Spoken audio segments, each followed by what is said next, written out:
How to rake a gravel yard. Although you don't have to chop it or mow it, a gravel yard still needs some maintenance. You'll want to rake a gravel yard when it fills up with dead leaves or debris, when the gravel gets blown into piles, or when the gravel starts looking tired. If you're really artistic, you can even rake lines or patterns in the gravel as a finishing touch. You can rake a gravel yard with a proper rake and a few simple tips. Things you will need: rake, trash bag, bucket optional, shovel optional, gloves optional. Find a rake appropriate for the type of gravel you have. Metal rakes are much more durable and effective than plastic ones, especially with gravel.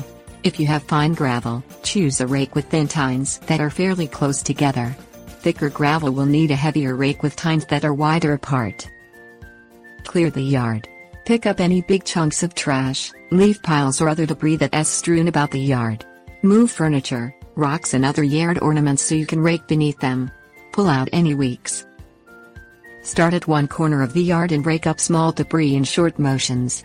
Continue raking in short motions, creating small piles of debris. Continue this throughout the entire yard, paying extra attention to piles of debris that lodge themselves around tree bases, plants and near the patio and fence.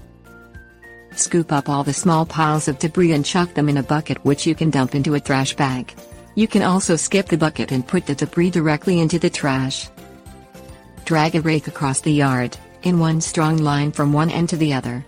This will evenly distribute the gravel and, if your gravel is small enough, create decorative lines.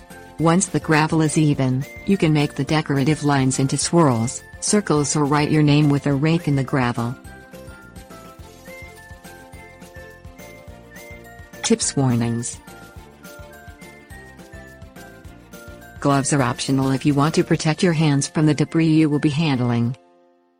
If gravel has collected into piles, you may want to shovel some into a bucket and redistribute what gravel is thinning in other parts of the yard.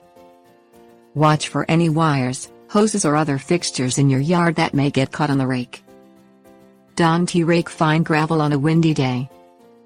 Refrain from raking in the midday sun or you may pass out. Don't lay the rake down with the tines facing upwards. You will, really, get slammed in the head with the rake handle if you happen to step on them. Watch your pets. You don't want to accidentally rake your dog's paw. If possible, put them inside while you rake the yard so they won't get in the way or bark wildly at the raking motion.